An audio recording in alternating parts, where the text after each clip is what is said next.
सर्वांना श्री स्वामी समर्थ. अवधूत चिंतन श्री गुरुदेव दत्त. तर माझं गुरुचरित्र पारायण चालू आहे. त्याचा दिवस दुसरा. आज दुसरा दिवस झाला, वाचन पूर्ण झालेलं आहे आणि येत्या मंगळवारी अंगारक संकष्टी चतुर्थीचा योग आलेला आहे आणि 2024 मधली ही पहिलीच अंगारक चतुर्थी आहे. अंगारक चतुर्थी ही वर्षातून एकदा येते. तर हा अंगारक चतुर्थी 12 महिन्याची जी आपण संकष्ट चतुर्थी करतो त्याचं पुण्य प्राप्त करून देणारी ही एकच चतुर्थी असते. ज्यांना कुणाला ज्यांना संकष्टी दर महिन्यातील धरता येत नाही किंवा वेळ नसतो किंवा काही कारणास्तव कुणाची संकष्ट चतुर्थी मोडलेली असेल, उपवास सुटलेला असेल, तर या अंगारक चतुर्थीपासून तुम्ही म्हणजे चतुर्थी धरायला सुरुवात करू शकता. चतुर्थीचं हे व्रत चालू करू शकता. तर अंगारक चतुर्थी दिवशी काय सेवा करायची आहे त्याबद्दलच मी तुम्हाला आज सांगणार आहे.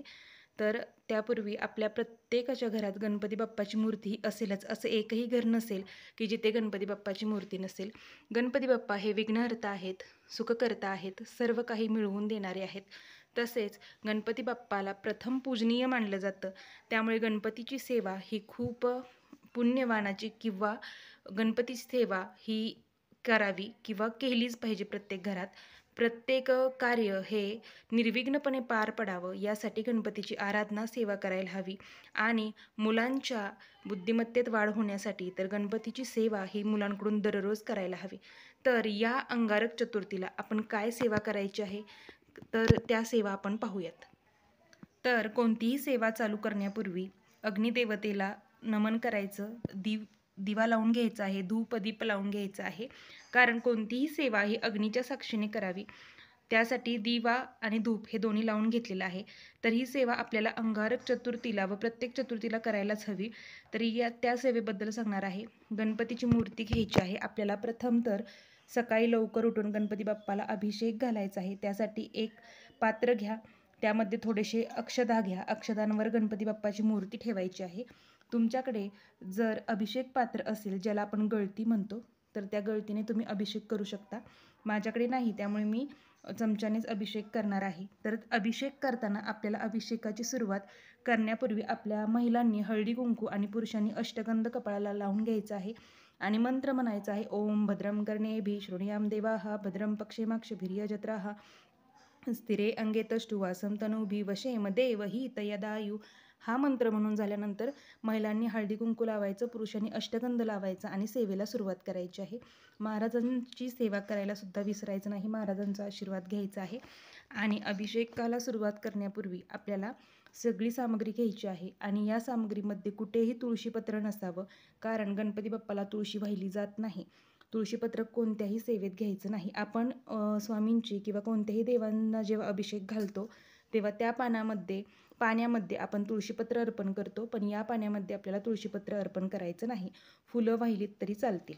आता आपल्याला 11 वेळा अथर्वशीर्ष म्हणून गणपतीची सेवा करायची आहे.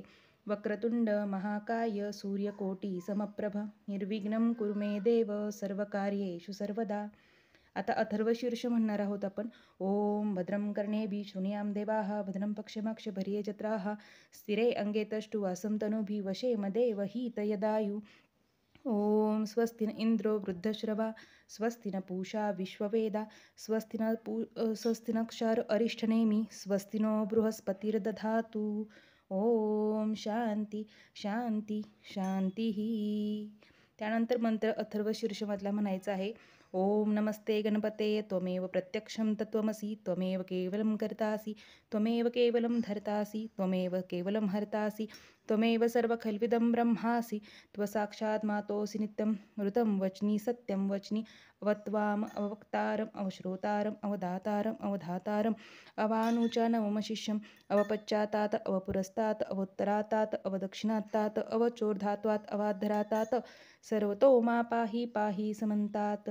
अशा पद्धतीने आपल्याला 11 वेळा अथर्वशीर्ष म्हणायचं आहे आणि शेवटी 11व्या वेळेस एकदाच फलश्रुती वाचायची आहे. तर ती फलश्रुती मी तुम्हाला कसं वाचायचं ते पुस्तकात दाखवते. तर नमो व्रातपते नमो गणपते नम प्रथमपते इथपर्यंत आपल्याला 10 वेळा वाचायचं आहे. इथपर्यंत. आणि फलश्रुती ही शेवट 11व्या वेळेस एकदाच वाचायची आहे. फलश्रुती आणि शांती मंत्र हा जो फलश्रुतीच्या नंतरचा संपूर्ण भाग आपल्याला 11व्या वेळेस एकदाच वाचायचा आहे.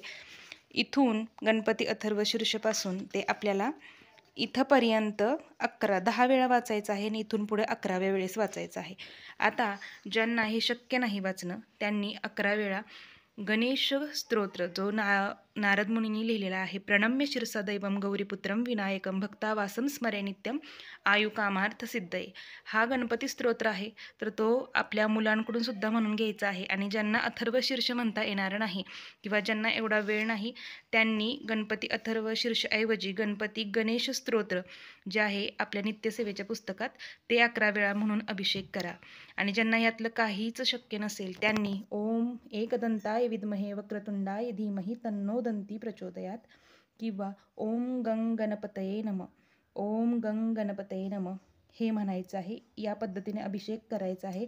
11 वेळा गणपती अथर्व शीर्ष, 11 वेळा गणेश स्तोत्र किंवा ओम गंग गणपतये नमः असं म्हणत तुम्हाला अभिषेक गणपतीचा करायचा आहे. अभिषेक पूर्ण झाल्यानंतर तुम्ही देवाऱ्यात ज्या ठिकाणी गणपतीची मूर्ती दररोज ठेवत असाल त्या ठिकाणी तुम्हाला मूर्ती स्थापन करायची आहे. गणपतीची मूर्ती पाण्यातून उचलून घ्यायचं आहे. म्हणजे जे अभिषेक तीर्थ पात्रात राहील ते आपल्या कुटुंबातील सर्वांनी थोडं थोडं प्यायचं व तुळशी सोडून कोणत्याही वृक्षाला तुम्ही हे अभिषेकाचं तीर्थ घालू शकता. बरेच जण दुधाने पंचामृताने अभिषेक घालतात, नंतर जलाने घालतात. तुम्हाला जसं सोयीस्कर पडेल तसं तुम्ही अभिषेक करू शकता. त्यानंतर लाल वस्त्र अंथरायचं आहे गणपतीसाठी. जिथे तुम्ही देवाऱ्यात ठेवत असाल तिथे त्याच्यावर तांदळाची रास मांडायची आहे. सेपरेट जर तुम्ही पाटावरती त्या दिवशी गणपतीची पूजा करणार असाल तरीही मी जसे दाखवते त्या पद्धतीने सुद्धा करू शकता किंवा देवाऱ्यात सुद्धा मूर्ती ठेवू शकता. त्यानंतर मूर्ती स्वच्छ पुसून घ्यायची आहे. मूर्तीला अत्तर लावायचं आहे आणि हळदी कुंकू लावायचं आहे. अक्षदा व्हायच्या आहेत. तर हळद कुंकू आणि अक्षदा वाहून घ्यायच्या आहेत. गणपती बाप्पाला लाल फळ लाल फूल अतिशय प्रिय आहे. त्यामुळे शक्य असल्यास लाल फळ लाल फूल किंवा घरात जे कोणतं फळ असेल ते वाहा. 21 दुर्वांची पेंडी जरूर गणपती बाप्पाला अर्पण करा. आणि तुमच्याकडे जी फुलं उपलब्ध असतील ती फुलं वाहा. पण शक्यतो लाल फूल मिळालं तर लाल फूल अर्पण करा. आणि सगळ्यात शेवट गणपतीची स्थापना झाल्यानंतर किंवा जागेवरती गणपती ठेवल्यानंतर धूपदीप गणपती बाप्पाला ओवाळून घ्यायचा आहे आणि आरती करायची आहे गणपती बाप्पाची. गणपती बाप्पाची आरती करून घ्यायची आहे. सुखकर्ता दुःखहर्ता वार्ता विघ्नाची, नुर्वी पूर्वी प्रेम कृपा जयाची, सर्वांगे सुंदर उटिशेंदुराची, कंठे झळके माळ मुक्ता फळाची, जय देव जय मंगलमूर्ती व श्री मंगलमूर्ती. यानंतर संपूर्ण आरती म्हणून घ्यायची आहे. आणि त्यानंतर गूळ खोबऱ्याचा नैवेद्य गणपती बाप्पाला आवडतो. गूळ खोबऱ्याचा नैवेद्य दाखवा, फळाचा नैवेद्य दाखवा. संध्याकाळी मोदक जरूर करा. आणि आपल्या मुलांकडून गणपती अथर्व शीर्ष गणेश गायत्री मंत्र म्हणून घ्या. आणि यापैकी जी कोणतीच सेवा नाही जमली तरी ओम गंग गणपते नमः हा मंत्र मुलांकडून अवश्य म्हणून घ्या. किंवा मंगलमूर्ते विघ्नहरा दुरितनाशने कृपा करा, मंगलमूर्ते विघ्नहरा दुरितनाशने कृपा करा हा मंत्र जरूर म्हणा. तर ही अशी साधी सोपी गणपती बाप्पाची सेवा करा. वर्षातील पहिली अंगारक चतुर्थी आहे. ज्यांची संकष्टी चतुर्थी धरणं होत नाही त्यांनी जरूर अंगारक चतुर्थी तरी पकडावी. 12 चतुर्थी वर्षातील ज्या संकष्टी असतात त्यांचं पुण्य हे एका अंगारक चतुर्थीने मिळतं. त्यामुळे जरूर अंगारक चतुर्थी पकडा. झालेली सेवा महाराजांच्या चरणी रुजू करते. सर्वांना श्री स्वामी समर्थ. व्हिडिओ आवडत असल्यास व्हिडिओला लाईक शेअर आणि सबस्क्राईब जरूर करा. सर्वांना श्री स्वामी समर्थ.